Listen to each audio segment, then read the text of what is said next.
Hello, everyone, and a warm welcome to watching this program and broadcast.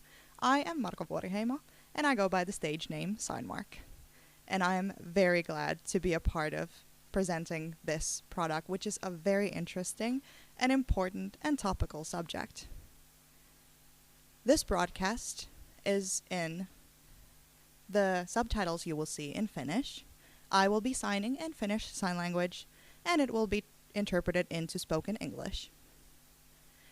I ask you all to listen and view, and you come to mind any questions or comments, you can send them to the chat section, and later at the end of the broadcast we will go through them and answer all of your questions. This broadcast is around an hour or an hour and a half long, so just take it easy and enjoy. Every single subject that is included in the publication we will not be able to go through, but we will pick the most important, and after the broadcast you can go view it for yourselves. This project on how to connect music with sign language. The associates of this is the Lithuanian Association of the Deaf, the Finnish Association of the Deaf, Lithuanian Music and Arts Academy, and also Arts Printing House of Vilnius. This methodology's purpose is to create tools for everyone working in the arts industry, for therapists, interpreters, and also anyone interested in the subject. This is meant to be as a tool for learning music, developing, and also making music. This project has been funded by the European Union's Erasmus Plus project. We have also just written down our own notes, so the European Commission don't have anything to do with how these views are being published. The publication itself has been published in 5 different languages. Those are Lithuanian Sign Language, Finnish Sign Language, written Finnish, written Lithuanian, and English.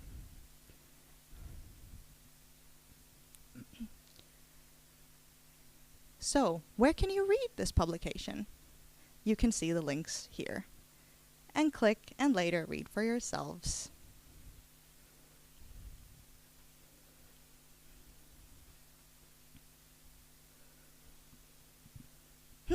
Yeah. Well, in the world we have a lot of different deaf and sign language users who make musical programs and different performances. However, there aren't a lot of research or publications on the matter, especially in Lithuanian or Finnish. Some of the tools in this publication are not so much that need skills or special kinds of knowledge. However, a part of these tools or exercises are meant for people who are more knowledgeable in the performing arts. So, in the publication we shortly tell the tools that we've tested, the methodologies that we have practiced, and also different exercises. However, it was very important to also write about our attitudes toward the matter. The attitude is incredibly important of arts, of education, and learning different methodologies. Attitudes really matter. We don't want to separate the publication into for deaf or for hearing. This is for everyone, regardless of your level of hearing. So, through our experiences, music and rhythm is universal, something that we all have automatically, which means that it's not a wonder that deaf people are interested in dancing and music. Some deaf people have an inner want to show and be united with music, and that's completely normal. However, I really do want to emphasize that the meaning of this publication isn't for deaf people to be automatically connected to the sound world or to force them to it. Every person has their own attitude when it comes to the musical world. These exercises are meant only for people who are interested in connecting sign language and music. We also hope that nobody thinks that, oh, this means that deaf people must be involved in the musical world. No. Every deaf person has their own attitude and interest when it comes to joining or not joining the musical world, and it is your right to choose whether or not you do so. However, if you are interested, how do you get there? This publication has short information and a little bit of knowledge when it comes to, these aren't supposedly meant for educational tools, but the tools are incredibly important when you want to be able to connect with people when it comes to creating arts and music. We're incredibly happy if this publication serves a purpose to other people, not just for people in the performing arts, but for anyone. And you're going to come to notice that we are not going to be using the term disabled, because we view sign language community as a linguo-cultural minority. So all of you who are not knowledgeable in sign language and want to learn are going to notice that it is an incredibly beautiful language, and also that it has to do a lot with identity.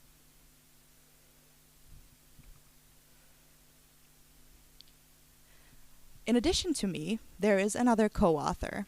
He is a Lithuanian, Dominykas, and now I am gladly to welcome him to the stage.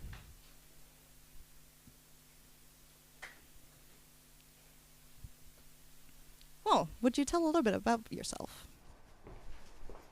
Thank you, Marko. It's really nice to be here in Helsinki. My name is Dominykas, and my sign name, given by Lithuanian deaf community, it's... Why? Because sometimes the mess on my head gains the wave form, and when I met deaf community in Lithuania, they noticed the wave, so they gave me a sign name. Actually, I'm a professional actor, who've been trained to act and to play in movies, in theater. I graduated from Lithuanian Music and Theater Academy from bachelor and master, and since the beginning of my career, I actually was really closely related with the variety of stage genres and styles. My passion was musical theater, but on the other hand, I was trying to search and to look for very unique forms, how theater stage can combine music and sign language. Through entire my career, I was working with different social topics. I was working with LGBT community topics, about mental health, and I've been working through television. On television, I worked on different stage programs and different stage projects. And in 2020, I invited a Lithuanian deaf community to create something special together, to find the ways how we could combine the dialogue between hearing people and deaf community.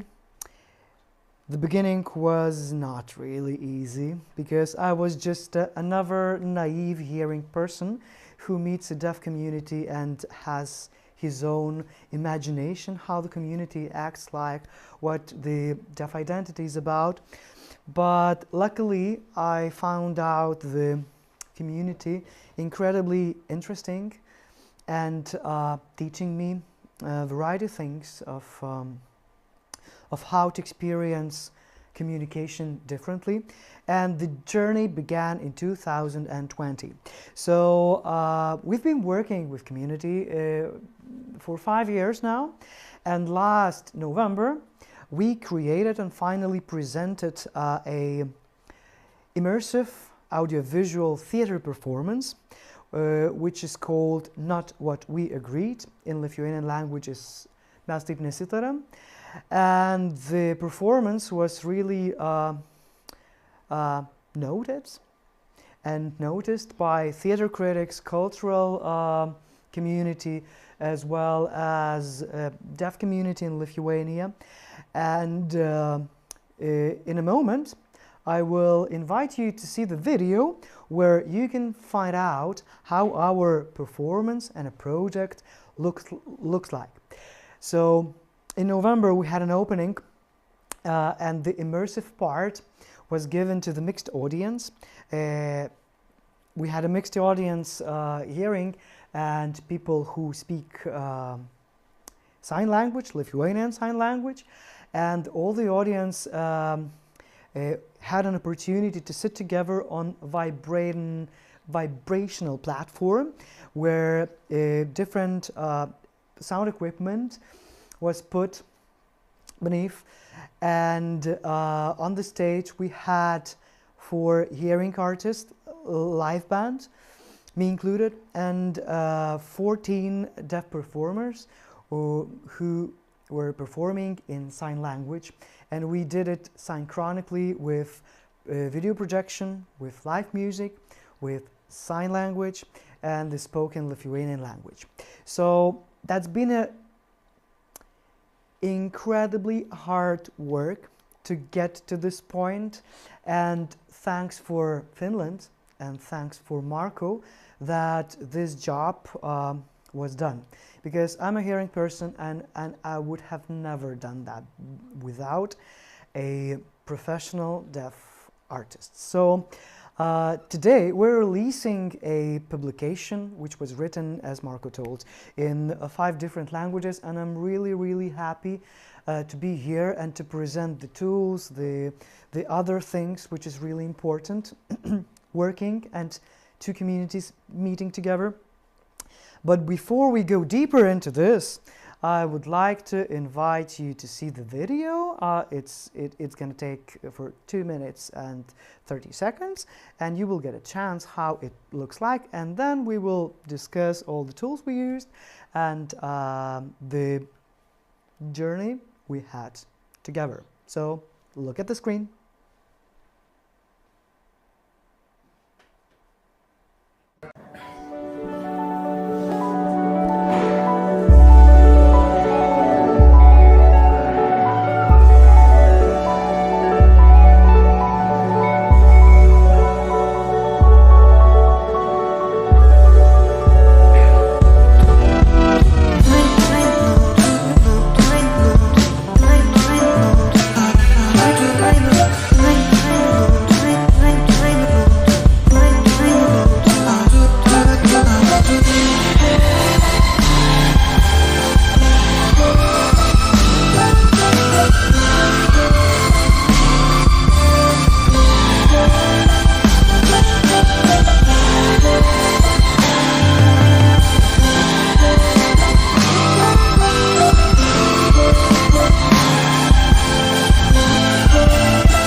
In this theater show you just saw, deaf performers was not only performers, they were co-creators of our project and co-creators of our show.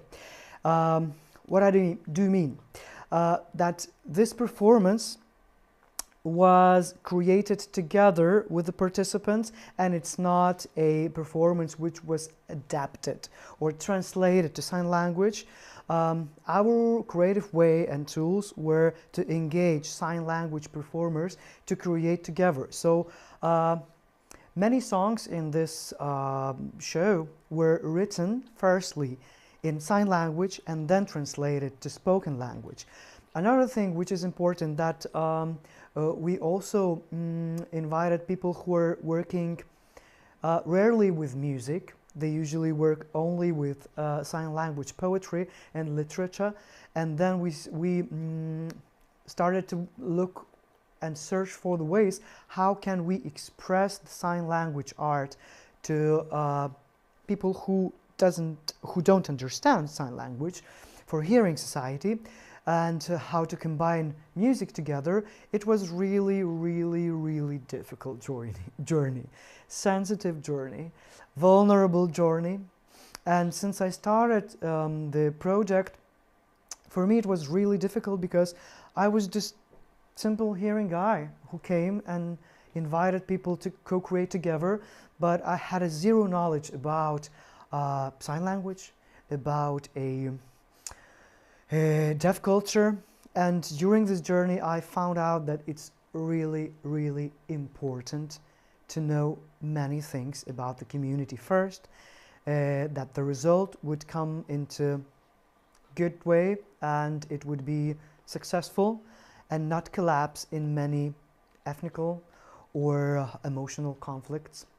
So it was really hard because I didn't get any book or any information. I couldn't find any information how to create together, how to put music and sign language together, how even to communicate and to bridge two societies which were so many years split and apart. So I invited Marko to join our project, and I think that that was one of the best decisions to have in the company, deaf perspective, a person who knows how to do it. So, and while we were discussing what is the result of this, we discovered that we found out together, like combining our knowledge, we found out that we find something really special and which could be useful for other people. So we decided to write the publication and to spread around, so we really hope that you could find something useful also. So I would like to give a sign for Marko to explain a little bit more about his motivation, why he decided also that this publication is worthy to be published.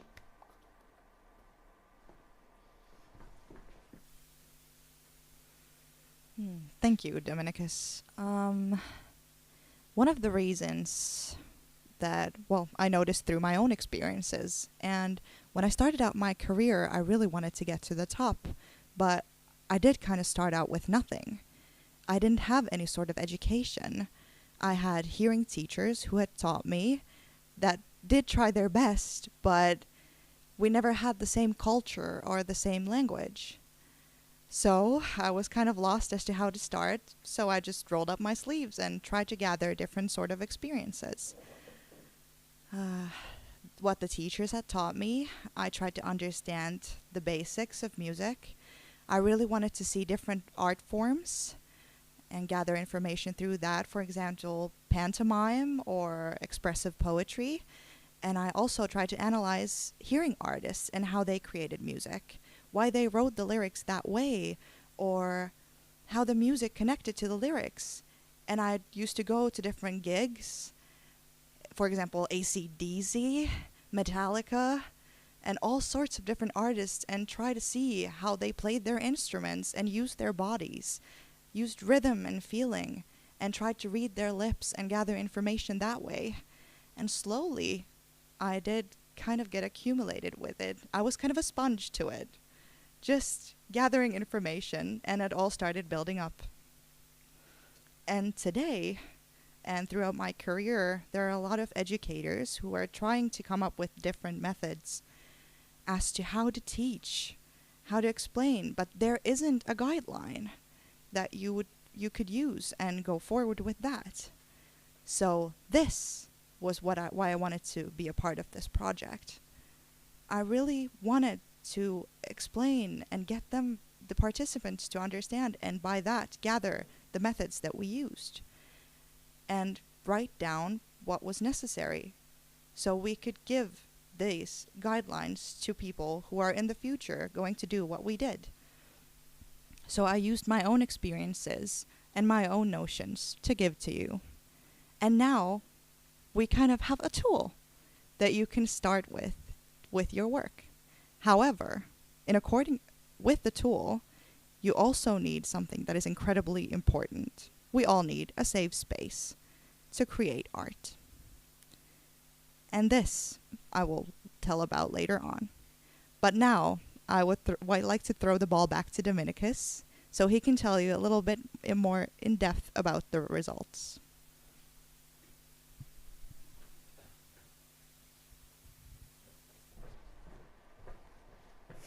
Hi, Anne.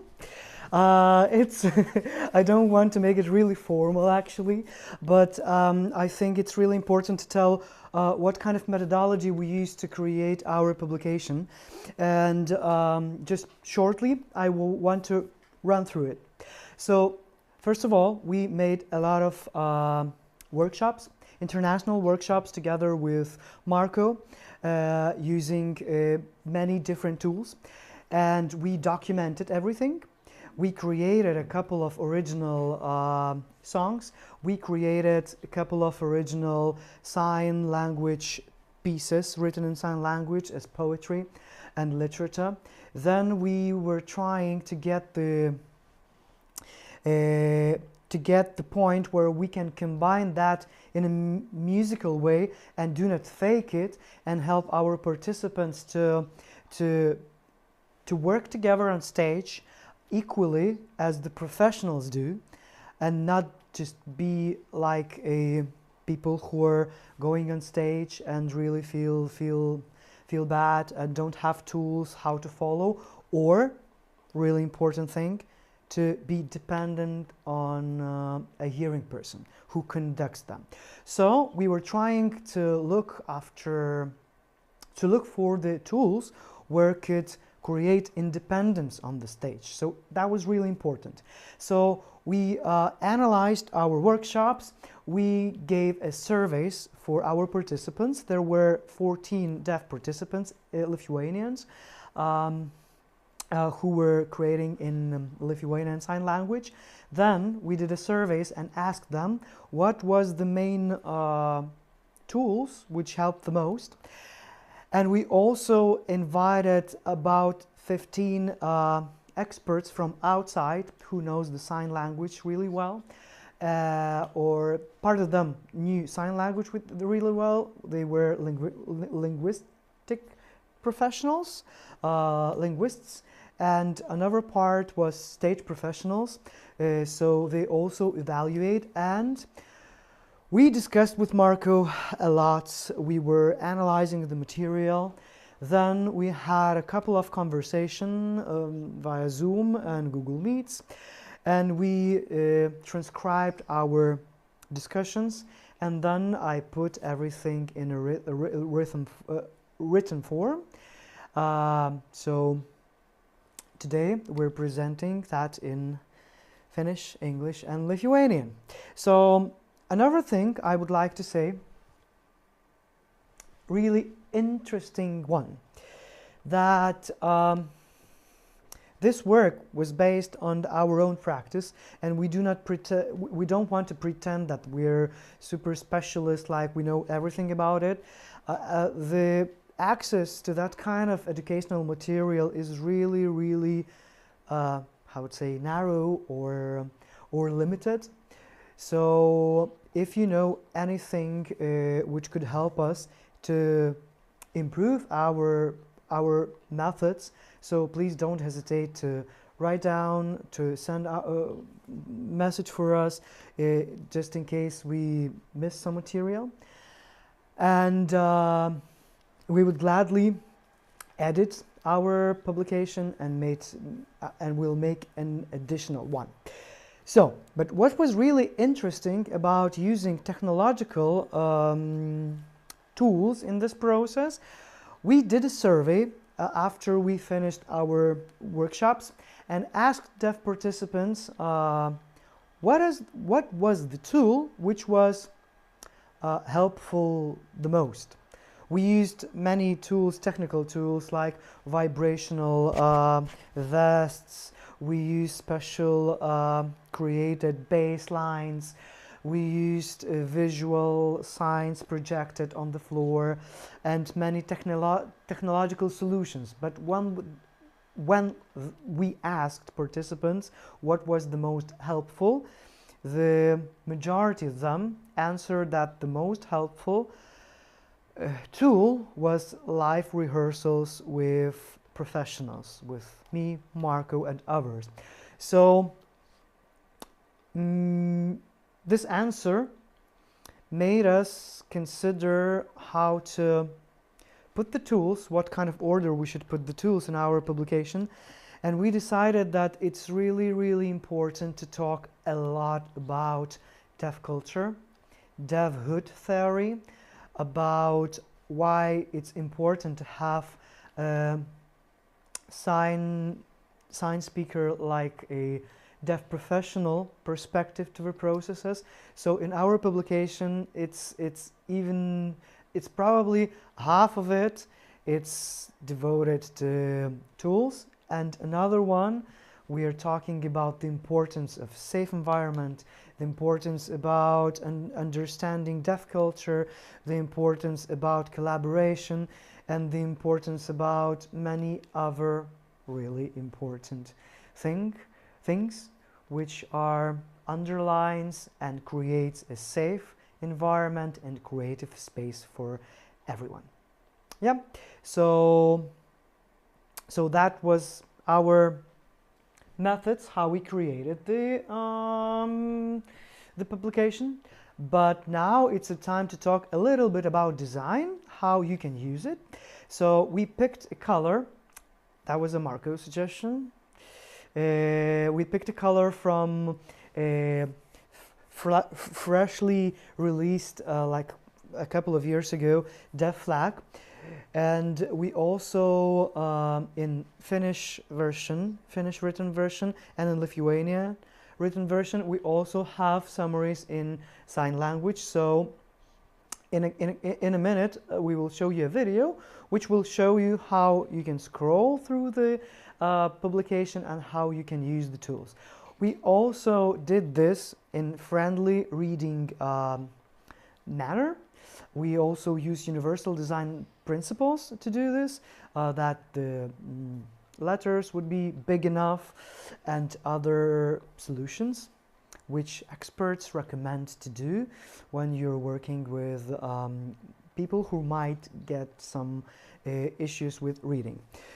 Actually, I have to confess that I hate reading really small texts, so this design is perfectly for me, besides the fact I'm really enjoying reading. So yeah, so let's look at the video. How does the publication look like?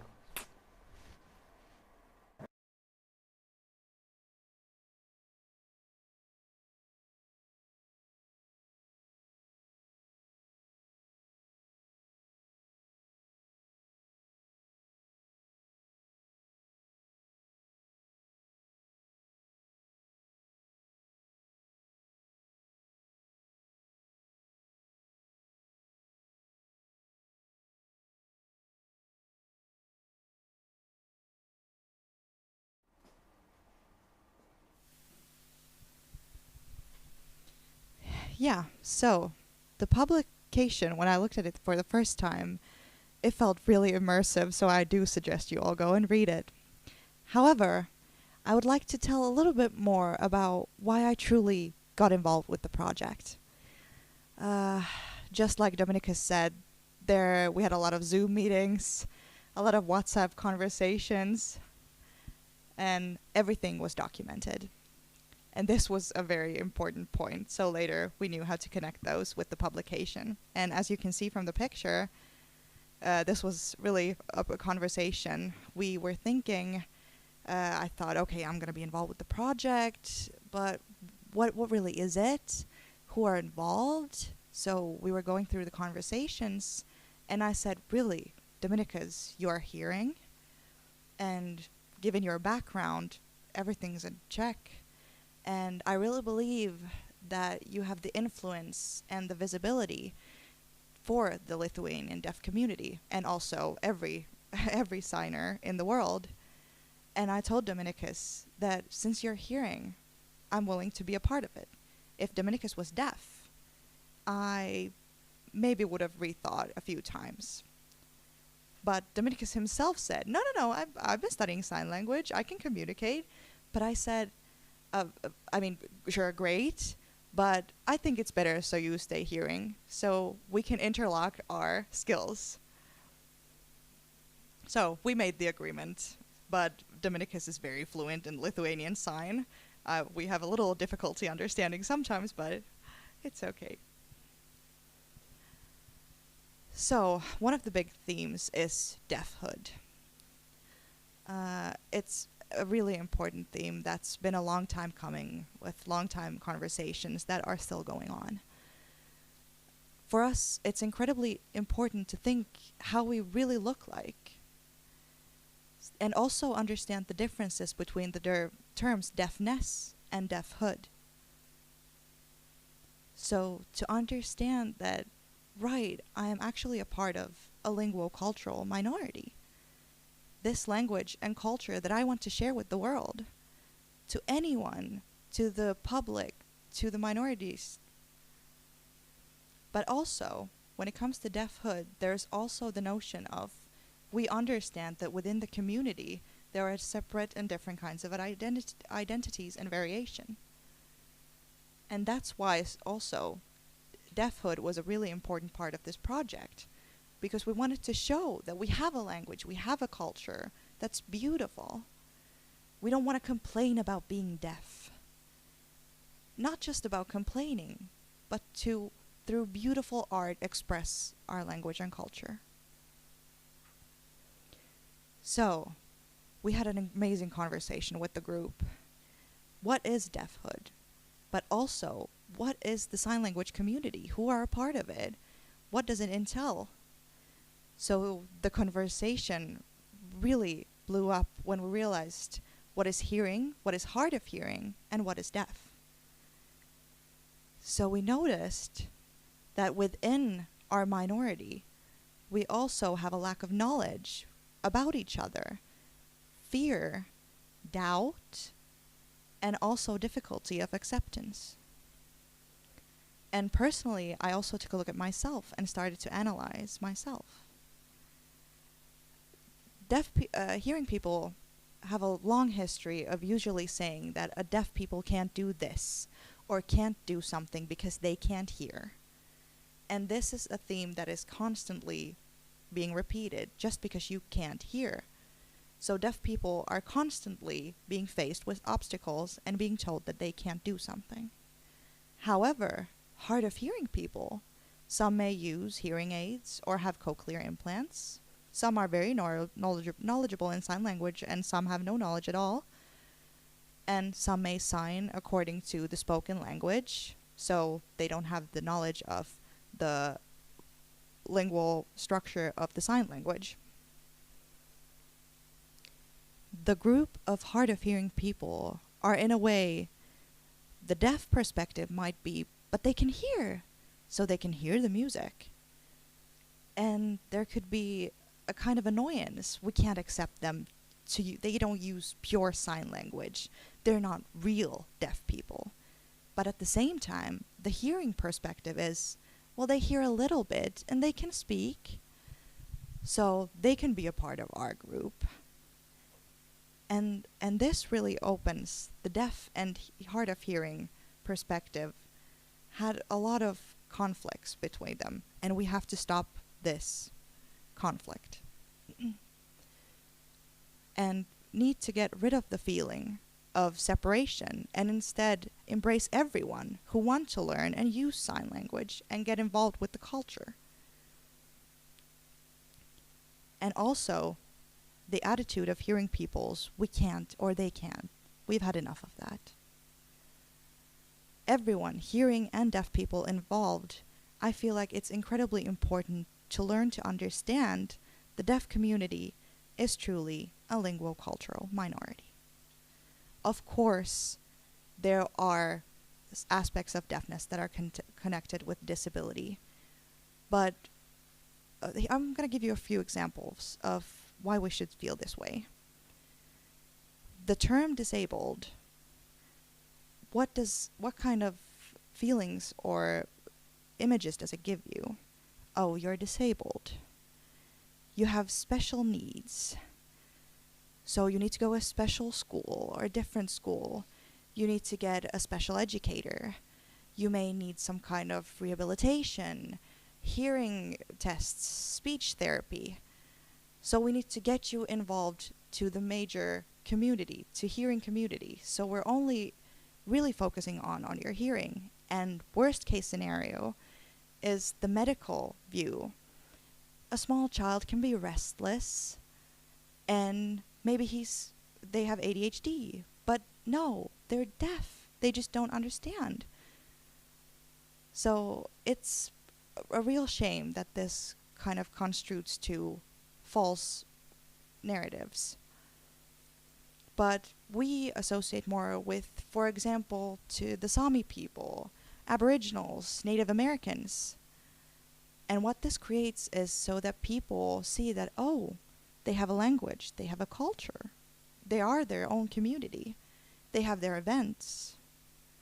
And also, they need interpreting services because the hearing people, okay, I tend to remind hearing that the interpreting services are not just for me, it's also for you because we don't understand each other. So this is one really major aspect of deafhood.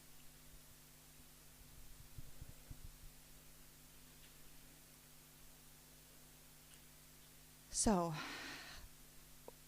we have our experiences with deaf people involving music that are very interesting. There are different kinds of methods how you can learn music step by step, starting with the basics and slowly getting more equipped with it.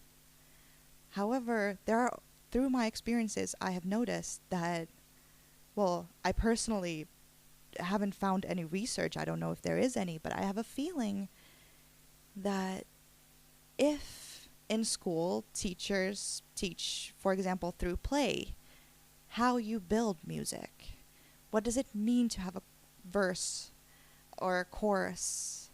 What is an intro or an outro? A C part? What do these things mean? And children can learn through play and writing and signing. This, when the children grow up, it becomes a lot more easier to write articles or job applications or in a job interview to have a structure to their signing and also a rhythm. So this is an incredible tool that we can get through art. My experiences with performing music and also translating music, I'll tell you a little bit about. Oftentimes, we usually think, how much can you hear? Can you hear anything? And it's true that for some people, hearing does help a little bit, but to be only dependent on music and hearing, that doesn't really work because you really have to feel the music. And there are a lot of different aspects that come together as one complete set. For example, understanding the basics of music. if you understand how you build a song and also the different aspects when it comes to songs, when you get those things, it's much easier to start creating music. I'm very glad that there are incredible amount of talented and smart artists in the world, but I really want that all art, I can also be able to create and enjoy art, and that my face is out there for the public. And for me personally, it's incredibly important to develop. It really doesn't have to anything do with, well, I translate it so I get likes or more followers on social media. No. It's incredible and really important to be able to share art and create art. But I've also come across a few things where I thought, well, this publication would really help other people in their making of their art. And I've seen artists who are incredibly talented signers, and it looks amazing. But I also see that the internalization of music, well, for example, in translations, a specific art style or a genre of music, there really isn't understanding of that. It's just the text. We take the text and we sign that. But the rhythm isn't connected to it. Your body isn't connected to the text or the rhythm. And also, there are people who are very talented in using their body in music, who know the melody, who feel the flow, who are able to rhyme and use different kind of sounds and basses and rhythms, who are very talented at that. But if you lack the knowledge of signing, you can see that. So it would be really great to get that as well. But there is a slight risk for the majority who don't know sign language that it just looks so cool, it looks great. So it kind of takes away from the true beauty of art in sign language. So it kind of feels unfair and disconnected. And that they've been made some wrong or hurried decisions. So what I just told, I feel like it's very important for the community to get also the right people and right supporters, and so that we support each other and we want to present ourselves as true and also create art in the community, accept each other. So now, deafness and deafhood and making music as a deaf, Dominykas is going to come and tell you a little bit about his own experiences in the project.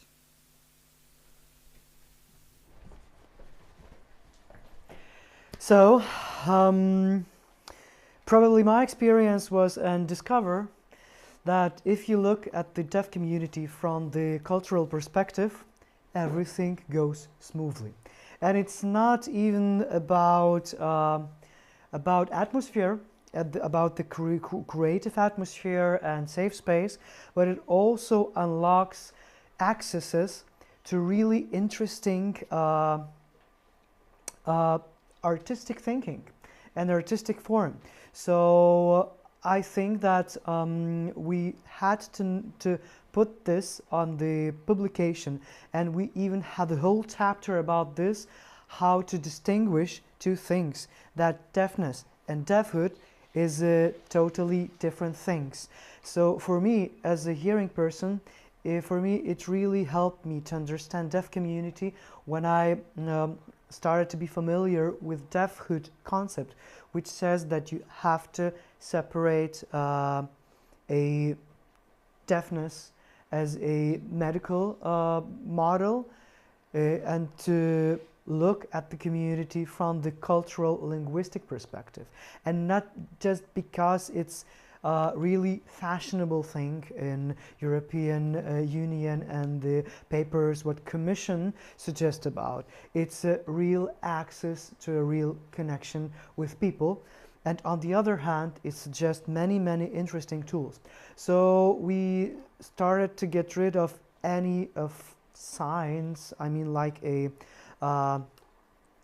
any details of disability. We started to look and work as we are colleagues and started to encourage deaf community also to take responsibility for what they are doing and invite them to be a co-creators, create in sign language, and take all the responsibility for the quality they're working with the material. So from this side of view, it was really important. So we have a chapter about this. So I think that's enough information, Marko. No? Or should you think I would explain more? Yeah.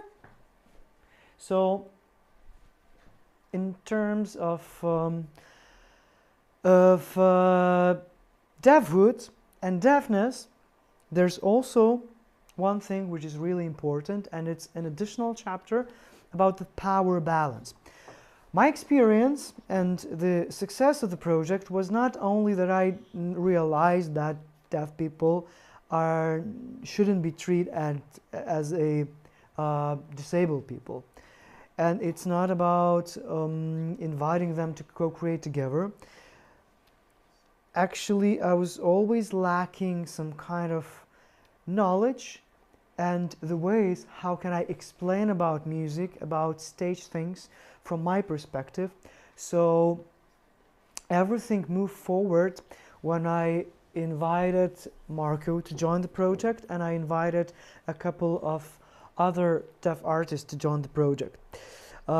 So deaf perspective and hearing people perspective are totally different perspectives. I would have never done this project in this way if I haven't invited deaf artists to do this, because my thinking is through texts, lyrics, spoken language, theater, music, but to think through other perspective, you have to have that experience. So I didn't, so I invited Marko to join, and this actually really expanded my own knowledge. Really I feel I really benefit from the creative process, not only because the result is good, but it also gave me another tools which could be useful in my creative work as an actor, as a songwriter. It trains your brains and it just widens your view to the world. Yeah.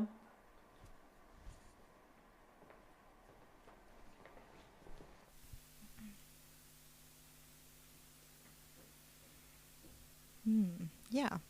So this publication really looks at arts from different perspectives, how you can mold art and how it affects the show. So we did test different methods, and we noticed 4 different things. One of them really being the use of space. So oftentimes when we have a new thing that we're trying out for the first time, we tend to really get small in our space since we're nervous and we don't have the experience. But that use of space really has a big meaning. For example, when they use different kinds of levels of voice, for example, in an opera, so you could sign according to that, smaller or bigger. So you can really connect to the musical world by the use of space. That was really one thing that we noticed gave a certain feeling to the show. That was a very important thing. Another one being facial grammar. Very important, so you can relate emotions. For example, something that's very touching in a song or a performance, signed poetry, what have you. To be able to convey emotion, it's very important that you have your face involved. So you can really, that is incredibly important, the facial grammar. a face has many muscles, so it's important for you to be able to connect those to your hands when signing. That really gives it a special feel. And also the modification of signs. That has a lot of impact. Some of the signs, you can see that they really limit the way you see them, or they're too small, so you must switch them out to another sign that you can sign with both hands, or you can create with a bigger movement. That really gives an artistic feel, and also gives the feel to the audience when you switch out a few signs. And the fourth being when you really want to get this thing out, but you really, for example, in a Finnish language, you don't have a sign according to it, or in the a Lithuanian sign. Art gives you possibilities to make up signs. You can modify them. You can take artistic liberties and try different things. So these four things we noticed were incredibly important. And now, if you have any thoughts or questions, or you didn't understand something, please write those to the chat, and we will answer your questions in the end. And now to the methods and tools. I will give you a few examples. Unfortunately, not in a lot of depth, but through examples. So, first of all, a lot of us know the balloon method in the sign language community. For hearing people, it's usually a new thing, but we're pretty used to it. So, a balloon is very thin that has air inside, which means that it's easy for it to connect with the vibrations. So if you feel the balloon or hold it, you can feel the vibrations and the rhythm of the music. And also, during a performance, for hearing people, it can be a really interesting experience that can help you understand that you can hear music in a different way as well. Another method that we used in these workshops were different vibrating devices. Some people like them, some people not so much. Some people like them for a while, but the use of them in a long time makes them feel a little sick. So there is differentiation here. You may have vests, bracelets, or vibration in the floor. And this is one of the methods that we use that is being told more in depth in the methodology. And the third one being body percussions. Skills vary a lot.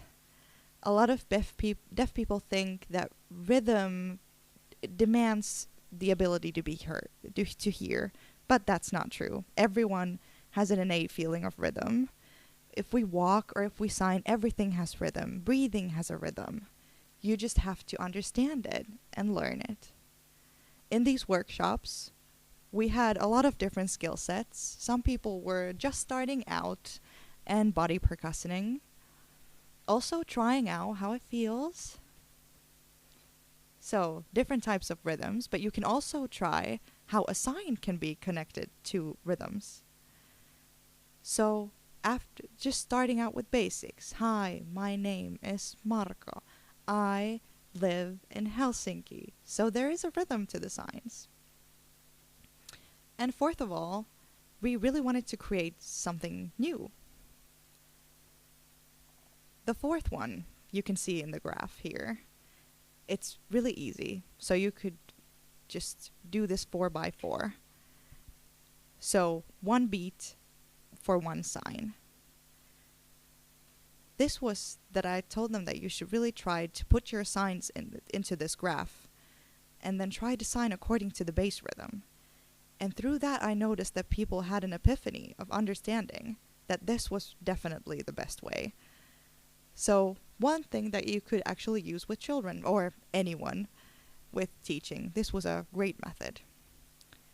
And the other methods Dominykas will tell you more about.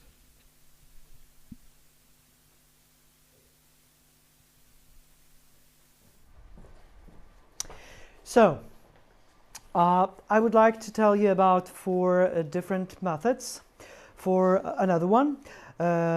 So, accented bass. What is it? Accented bass is a really special bass line which is created and added to the songs or music material which is helping for or used by deaf artists. So accented bass, it's like a composition method to add special bass line beats which could mark the changes in the song. For example, if the chorus comes, the accented bass starts to be like doubled and like I don't know how to. I try to visualize it. I don't know how to explain actually. It should be felt through the vibrations. And accented bass is also helps artists to keep the rhythm and to stay on the rhythm. So it is created in a much lower register than it usually is used for hearing people's songs. So we even in the methodology in our publication, we even explained in the annex how to create the accented bass using simple and accessible music creation programs or production programs as Logic, as GarageBand, and yeah, so you can find all the tips how to do it if you're really interested in this. The second thing is visual metronome. There is a term, graphical notation. So that means that music which sounds graphically with colors, with different visualized shapes. So visual metronome, we created a metronome which could be helpful to get the rhythm of get the sense of the rhythm through the video blinking colors and numbers. So we created, and I will show you how it looks like. How it looks like. How it looks like. Yeah. Sorry. So, for example, we took one color and one pattern for intro and colored in one color. Another part is colored in, for example, verse in different color, and then whereas it changes between verse and a chorus, for example, we also put that a black background that for a person who cannot feel the music or he's lost or she's lost. So the visuals also show how the parts are changing. So look at the video and you will see the example how it looks like.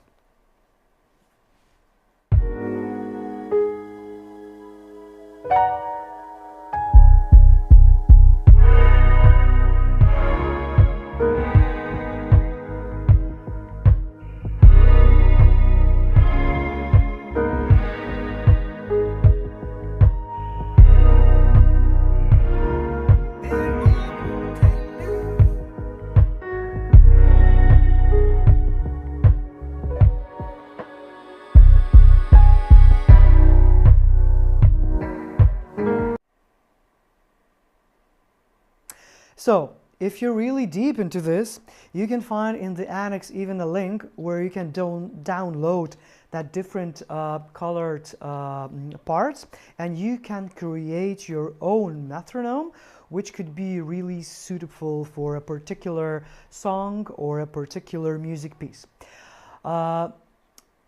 Another tool is visually projected prompter or whisperer. What is this? It's actually technologically the most difficult our tool. We really recommend to use it for performances only if you have a good equipment and really professional engineers who can construct this. But we also thought that it might be useful at the classroom, for example. You can construct your own projected prompter or whisperer using a casual things. And how to do it, it's written in the annex as well. We have the annexes in English and Lithuanian written languages. So those who are really deep into this, you can find the additional information there. But it might be a little bit difficult because it requires technical knowledge. But this tool actually, according to our participants, was the most helpful during the creative process and rehearsal process, and it was super helpful during our performances. So we're lucky because we had professional conditions to use this, and now we prepared, and you can find it on the publication also, a short video. So look carefully at the floor projection, and there is our participant, which sign name is Lithuanian, and he is sitting on the chair looking at the floor, and you may see that it's like ink drops, which shows him that the part of the song is changing, and he has to start the chorus and start to sign the chorus. So we were training with Vilus that, and it was helpful during the performance. So look at the video and you will understand clearer what I'm talking about.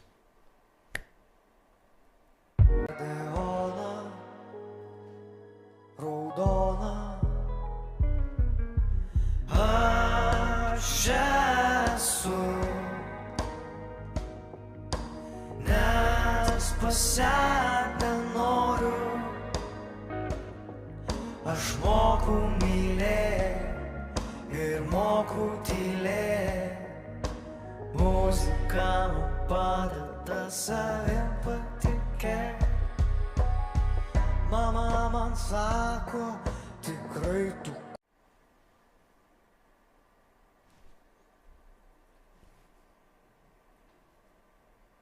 Okay, so the last chapter is about safe space. Marko, it's written in Finnish, so could you? Oh, okay. I'm sorry. The last tool is peripheral. Yeah, the last tool is peripheral vision. It's during the process we noticed that deaf performers, they really trust people who hears better. For example, a hearing person who conducts for performance, or they use a semicircle to perform it synchronically. And when I started the process and the project, I saw that those who hears the most, they stand in front of at the ends of a semicircle, and they becomes dependent on those who hear the most and who is profoundly deaf, or a deaf person usually stands in the middle and follows the others who hear better. So I thought that this might create a independence between people who are creating and performing, and really limited the ability to develop individual skills to perform. So we started to reject this semicircle, and when I told Marko about this, he was doubting if my thoughts are really useful, and he said that he never thought about this, never ever, that it creates codependence on the people. So it's so we put this as a method, and I think that sometimes it's really useful, and it can help during the performances. But on the other hand, we suggest, if you're working with groups, if you're teaching, so be careful, because it can create dependence, and it can really limit the process, and it can stop the educational process for this. So maybe Marko will add something. Would you like something to add, or no? Yeah. Okay. Another thing is, and the last chapter is about ensuring creative conditions. What we really noticed, that the creative process sometimes becomes really sensitive, and people become really vulnerable. In our case, we had a discussions about what is a real deaf, and who gets the right to create in sign language. And we had on our project also quite a sensitive topic. It was about the relationship between deaf community and hard of hearing people. And we noticed with Marko the discussion, and we decided to create a space where every identities or understandings what the deaf means should be decided by a person who has an identity. So through the process, me personally, I think that our experience says that it's really important to create a safe space where every and each participant could decide themselves what is the relationship with music, what the relationship with sign language, and relationship with deafhood and deaf community.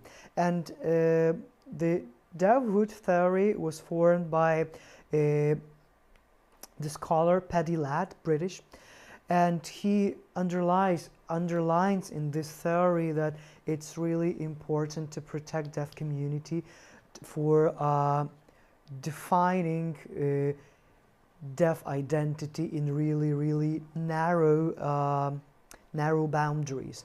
So so I think that might really be helpful if in the creative processes we would create safe space for everyone and the diversity of the identities of deaf community. So that was our main condition. Another thing is really secure atmosphere, because sometimes creative process becomes really, it gains some kind of therapy features. So it's really important that all the tears can be shown.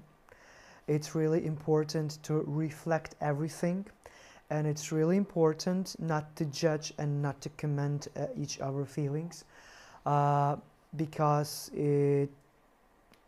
it's really super important to create it, because it helps to create a safe atmosphere. So through our processes, what we used quite often, it's reflection circles.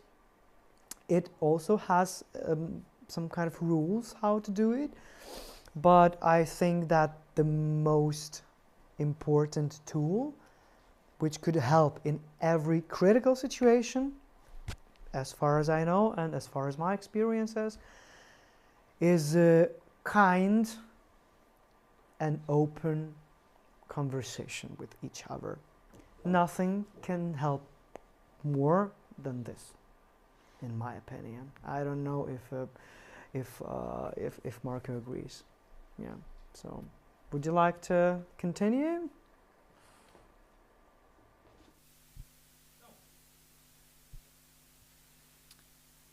Yeah, so we still have time for questions and comments. Now, to give you guys the last notes, if you have any questions or comments, feel free to write them in the chat. And if you get questions later on, be sure to contact us. To the end, I really want to say thank you to Dominykas for asking me to be a part of the project. I also want to thank all the Lithuanian deaf people who were involved with the project and who practiced and internalized everything, and also every hearing person who was involved in the project with the band, lighting, technicians, Lithuanian interpreters, everyone who was involved. Also the associates, a big thank you. We really hope you enjoyed watching the broadcast, and hopefully you'll use the methodology we've created. And we're very, very interested in keeping with this project, but we'll see what it comes to. It's really nice to do something in Finland as well, not only in Lithuania. Should we say where the publication could be downloaded?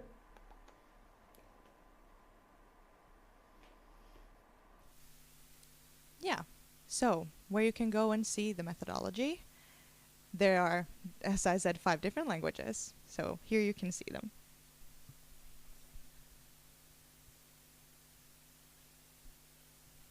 Yeah. So, to end it all, if there are any questions or comments, we really hope that you got some more knowledge and enjoyed watching. On my end, I really want to say a big thank you and wish you all a good beginning of summer. I have a question for you, Marko. Okay. You've been working for a year and a half now, but you followed me on Instagram only a month ago. How comes? Because the project has its own Instagram account, and there really is a lot of material there. And then it came to mind that I'm really interested. What's Dominykas up to? And so I looked him up on Instagram, and yeah. So, thank you again. If we don't have any questions, so you can ask us anytime. You can find methodology on my website, on our project's website. It's in 3 languages written, and also additionally it has sign language in summaries in sign language, Lithuanian sign language and Finnish sign language. I know that Finnish Deaf Association promised that they will share also methodology on their website, and Lithuanian Deaf Association also will do the same. If you are watching this not only online, maybe you will watch this later, so if you want to share it, it's totally for free. You can download it and you can put everywhere to spread the good methods around. If you want to do a partnership with us or make an interview, or you need any professional comments, don't hesitate to reach out. Text me or Marko, and we will gladly share our knowledge, and hopefully we can continue and make good things not only in Lithuania but in Finland as well. Thank you. Bye.